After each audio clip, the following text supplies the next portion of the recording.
Dear students, आज कक्षा 11 विषय जीव विज्ञान में प्रकाश संश्लेषण से संबंधित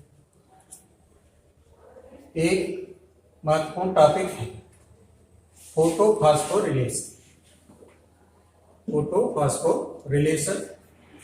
तो सबसे पहले हम ये देखेंगे कि फास्फोरिलेशन कहते किसे। Formation of ATP. एटीपी का निर्माण जो होता है उसी को हम लोग फास्फोरिलेशन कहते हैं। आप सभी जानते हैं एडीपी से एटीपी बनता है। एडीपी में एक फास्फेट अणु को जोड़ा जाता है और जिससे एटीपी बनता है।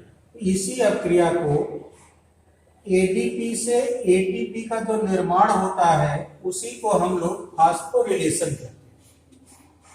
लेकिन हमें क्या पढ़ना है? फोटोफॉस्फोरिलेशन। तो जब एटीपी का निर्माण प्रकाश के कारण होगा, फोटो मीन्स यहाँ पर लाइट के कारण से, अर्थात प्रकाशीय ऊर्जा की सहायता से जब एटीपी का फॉर्मेशन हो तो उसको हम क्या कहेंगे? फोटोफॉस्फोरिलेशन। परिभाषा एक बार फिर से ध्यान दीजिएगा। फोटोफॉस्फोरिलेशन क्या है? पहली चीज हमने बताया कि फास्फोरिलेशन किसे कहते हैं? एडीपी से एटीपी के निर्माण को हम लोग फास्फोरिलेशन कहते हैं।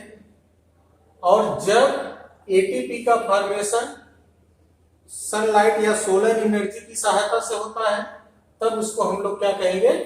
फोटोफॉस्फोरिलेशन कहेंगे। आपको पहले बताया गया है कि जो प्रकाश संश्लेषण की क्रिया में एटीपी और एनएडीपी बनते हैं, इसी एटीपी की ऊर्जा की सहायता से केल्विन साइकिल जो होती है उसका संचालन होता है, जिसके फलस्वरूप कार्बन डाइऑक्साइड का अपचयन भोज्य पदार्थ में किया जाता है, जिससे विभिन्न प्रकार की शर्करा बनती है। उस कार्बन डाइऑक्साइड के अपचयन के लिए आपको एनएडीपी एच भी चाहिए। तो एनएडीपी एच और एटीपी इसका फॉर्मेशन जो प्रकाश संश्लेषण की प्रकाशीय क्रिया होती है उसके दौरान होता है। उसमें आपको बताया गया था सबसे पहले होता क्या है? जो फोटोसिस्टम सेकेंड होता है। फोटोसिस्टम सेकेंड का रिएक्शन सेंटर होता है P680। यहां पर सूर्य की जो प्रकाशीय ऊर्जा आती है उसकी सहायता से पौधे जो जड़ों के द्वारा जल को अवशोषित करते हैं, उस जल का प्रकाश रासायनिक विघटन होता है। फोटोलाइसिस ऑफ वाटर की क्रिया होती है। फोटोलाइसिस ऑफ वाटर में क्या होता है? जो जल का मॉलिक्यूल है वो अपने आयनों में टूट जाता है।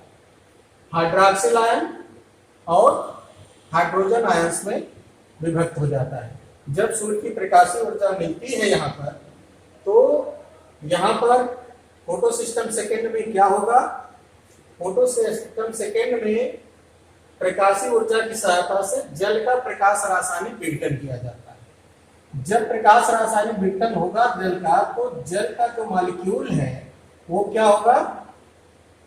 हाइड्रॉक्सिल आयन और हाइड्रोजन आयन में विभक्त हो जाता है। हाइड्रॉक्सिल आयन अपने 4 जो इलेक्ट्रॉन है इन्हें बाहर निकाल देता है और स्वयं हाइड्रॉक्सिल मूलक में बदल जाता है। ये हाइड्रॉक्सिल मूलक जो होता है फिर से रिकम्बाइंड होकर के जल का एक अणु बनाता है, 2 अणु बनाते हैं और साथ में यहां पर ऑक्सीजन का एक मॉलिक्यूल निकलता है। तो अगर इस अभिक्रिया के लेफ्ट और राइट दोनों पक्ष को जोड़ दें तो आप पाएंगे कि जल का जो 2 मॉलिक्यूल है इसका जब प्रकाश रासायनिक विघटन होता है तो उससे हमें ऑक्सीजन का एक मॉलिक्यूल मिलता है, हाइड्रोजन आयन के 4 और 4 इलेक्ट्रॉन्स हमें प्राप्त होते हैं। यह कह सकते हैं कि 4 प्रोटॉन और 4 इलेक्ट्रॉन हमें प्राप्त होते हैं। जैसे ही सनलाइट आती है तो होता क्या है कि जो फोटो सिस्टम सेकेंड का रिएक्शन सेंटर P680 है, इसके कुछ इलेक्ट्रॉन्स उत्तेजित हो जाते हैं, ज्यादा एनर्जी होने के कारण से अपनी कक्षा को छोड़ करके बाहर निकल जाते हैं, जिसके कारण से ये P680 जो कि फोटो सिस्टम सेकेंड का रिएक्शन सेंटर है, यह ऑक्सीकृत हो जाता है। जब कोई पदार्थ इलेक्ट्रॉन को त्यागता है तो उसका ऑक्सीकरण होता है, तो ये ऑक्सीकृत हो जाता है।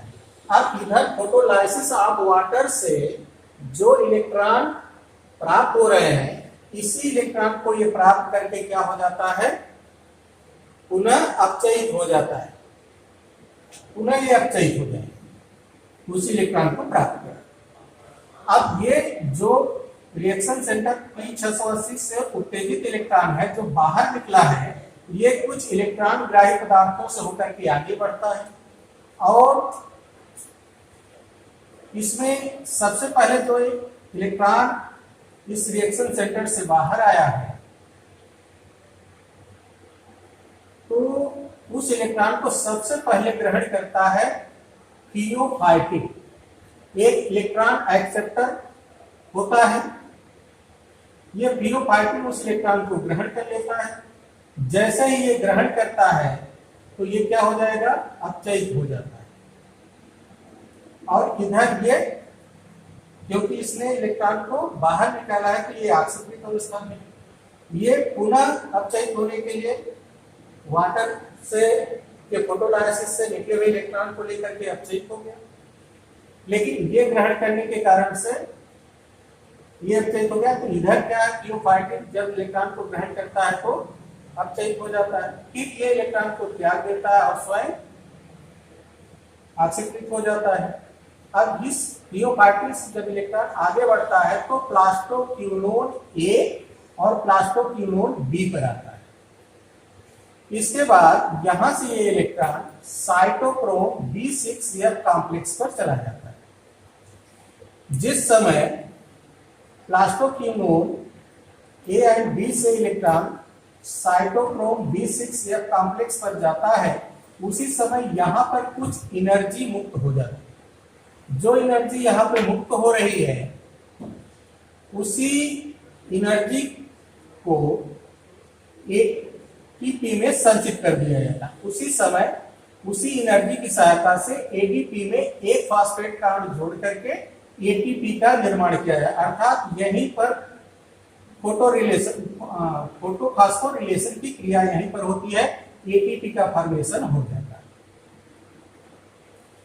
इसके बाद ये जो इलेक्ट्रॉन है साइटोक्रोम B6F कॉम्प्लेक्स से प्लास्टोसाइनिन पर आता है, और प्लास्टोसाइनिन से वह इलेक्ट्रॉन अपने रिएक्शन सेंटर में वापस नहीं आता, बल्कि वह फोटो सिस्टम फर्स्ट के रिएक्शन सेंटर P700 में चला जाता है।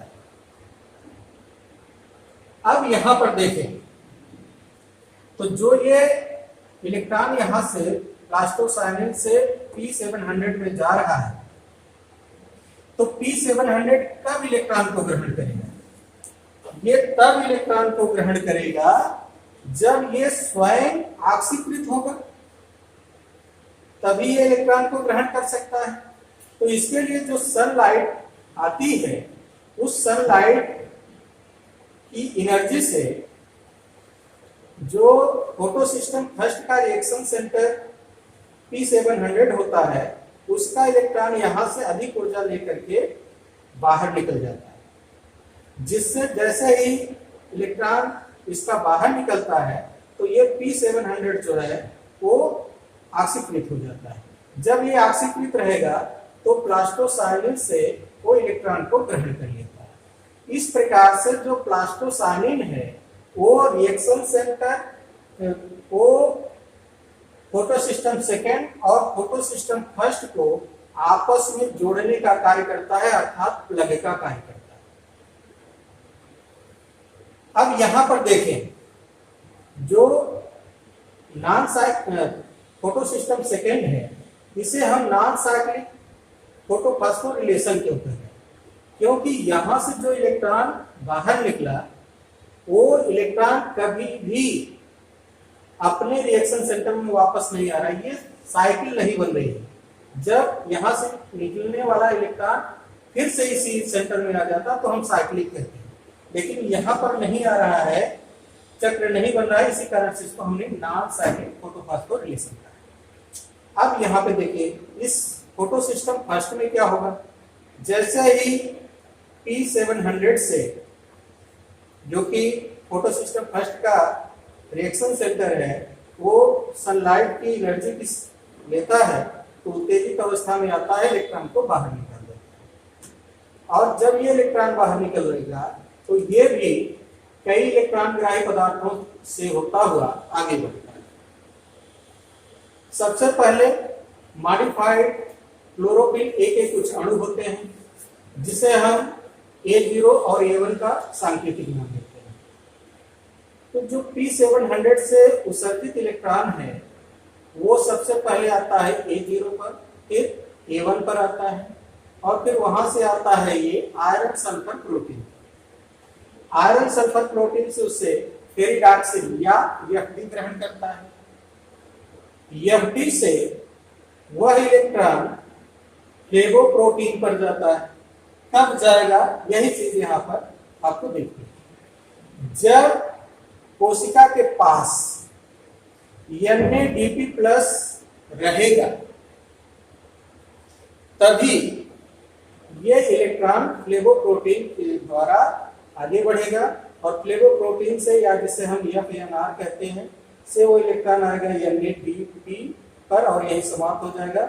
यहाँ पे NADP प्लस और H प्लस आपस में मिल करके NADPH का निर्माण करेंगे और यहाँ पर समाप्त। लेकिन अगर सपोज दैट कि यहाँ पर NADP प्लस अवेलेबल नहीं है तो ऐसे समय पर वो इलेक्ट्रॉन FD से सीधे साइटोक्रोम B6F कॉम्प्लेक्स पर चला जाएगा और फिर प्लास्टोसाइनिन से होता हुआ अपने रिएक्शन सेंटर में वापस आ जाएगा। जहां से निकला था वहीं पर वो क्या हो गया, फिर से वापस आ जाता है।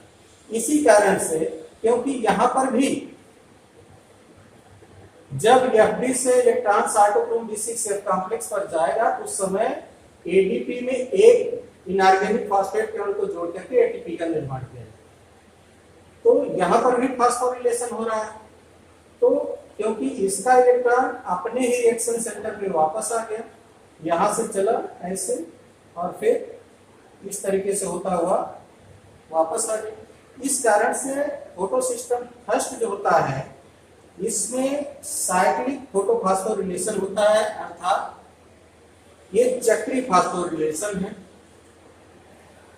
अब यहां पे आप देखें दोनों में अंतर क्या है। जो दोनों सिस्टम है, एक नॉन साइक्लिक फॉस्फोरिलेशन है और एक साइक्लिक फॉस्फोरिलेशन है। तो जो फोटो सिस्टम सेकेंड है, इस फोटो सिस्टम सेकेंड में ही जल के अणु का प्रकाश रासायनिक विघटन होता है। फोटो सिस्टम सेकेंड में जल के अणु का प्रकाश रासायनिक विघटन नहीं होगा। फोटो सिस्टम सेकेंड में आप देखें तो इसमें ऑक्सीजन का निर्माण होता है। जो ऑक्सीजन जल से बाहर निकलती है प्रकाश संश्लेषण की क्रिया में, वो फोटो सिस्टम सेकेंड के द्वारा ही निकलती है, या फोटो सिस्टम सेकेंड जो है उसमें ही जल का प्रकाश रासायनिक विघटन होता है जिससे ऑक्सीजन गैस बाहर निकलती है। जबकि फोटो सिस्टम फर्स्ट में प्रकाश रासायनिक विघटन नहीं होगा, ना ही ऑक्सीजन का मॉलिक्यूल जनरेट होता है। यहाँ पर जो इलेक्ट्रॉन आपको प्राप्त हो रहे हैं जो जल से प्राप्त हो रहे हैं, और कंटिन्यूअस जल का प्रकाश रासायनिक विघटन यहाँ पे चल रहा है, और इसके कारण से सनलाइट से जितने इसके इलेक्ट्रॉन बाहर निकलते हैं उतने इलेक्ट्रॉन की पूर्ति ये करता जाता है। कंटिन्यूअस ये इलेक्ट्रॉन अधिक ऊर्जा लेकर के बाहर निकलते जाते हैं, एटीपी का फॉर्मेशन करते जाते हैं। तो यही जो पूरी प्रक्रिया है इसी को हम लोग फोटोफॉस्फोरिलेशन कहेंगे। और ये टॉपिक बहुत महत्वपूर्ण है, इसको ध्यान से पढ़ें। धन्यवाद।